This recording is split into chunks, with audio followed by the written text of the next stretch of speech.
Chairman, I want to stay on that theme of Ms. Crockett. What percent of I want to clarify again, what percent of GAO recommendations are not implemented? Well, there's two sets of numbers. If you talk about all our work and all our reports, not just this one we're testifying on. You don't do the work for no good reason, so I would assume that 100% should be implemented. So what percent? 75 on average, 75% of our recommendations. That's pretty steady over time. They are or are not? They are. Okay, they are so implemented. a quarter or not. Right. But I would assume that the other 25% would result in savings, more efficiency in the operation of the federal government agencies, and they should be implemented. Right. Some of these recommendations that you've made from the past conversations you and I have been open for a long time. Is that correct? Some of them, yes. Yeah. What could be done to ensure that the GAO's recommendations are implemented?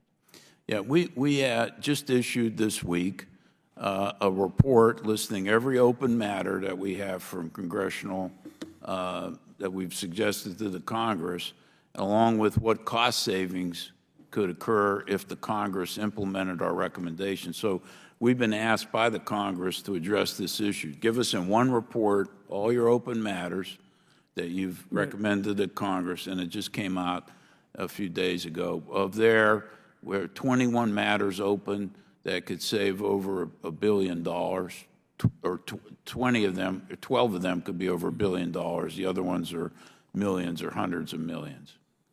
But I'd be happy to submit that report for the record here. well, Mr. Chairman, I think we could help on the implementation side, obviously with legislation, but also with oversight, because I do think it's incumbent upon agencies to act on these recommendations.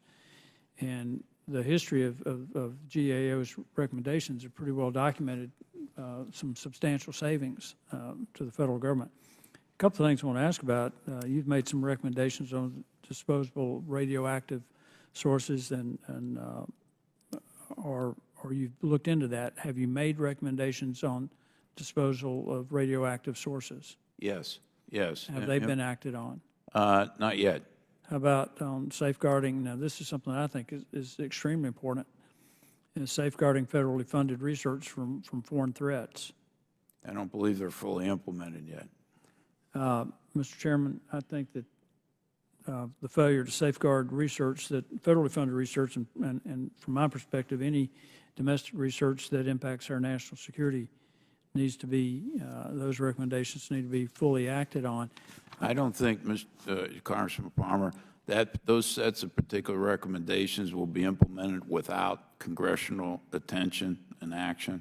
You think they will be? They will not be. They will not be. They will not be fully implemented. Mr. Chairman, that's my opinion. I think we need to make this a priority. And I know it's going to shock you that I'm going to ask about improper payments because we spent years working on this.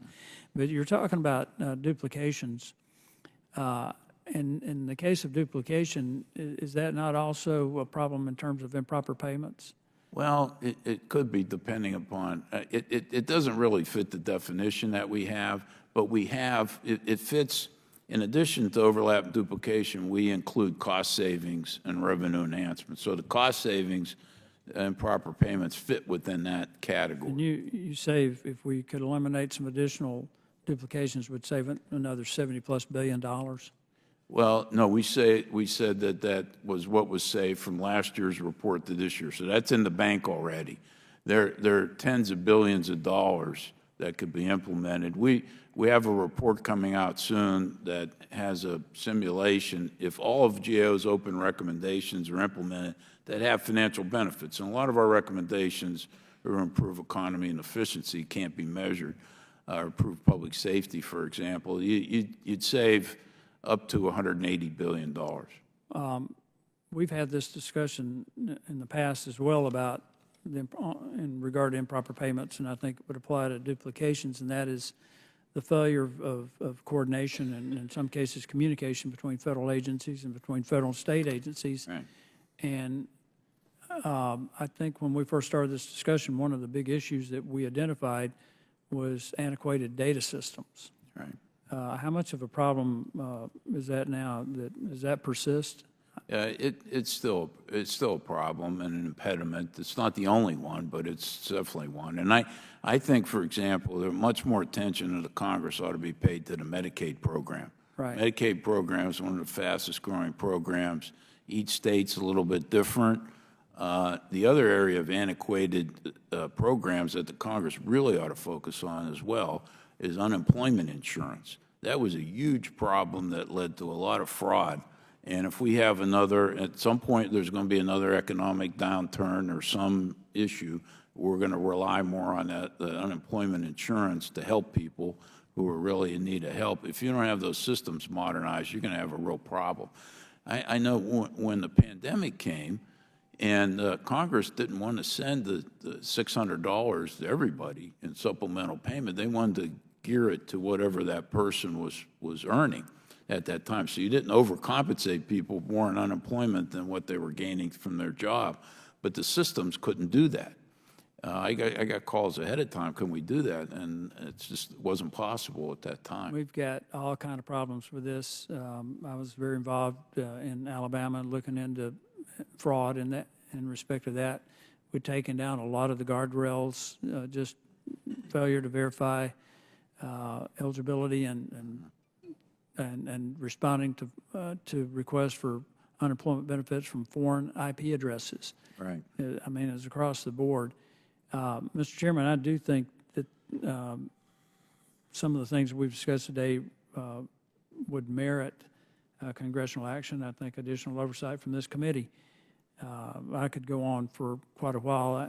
Mr. Darrow and I have had many discussions about some of these issues, and I greatly appreciate the work of the GAO and your staff. You do a great job. We got to do a better job, though, of making sure that these recommendations are implemented. And I yield back.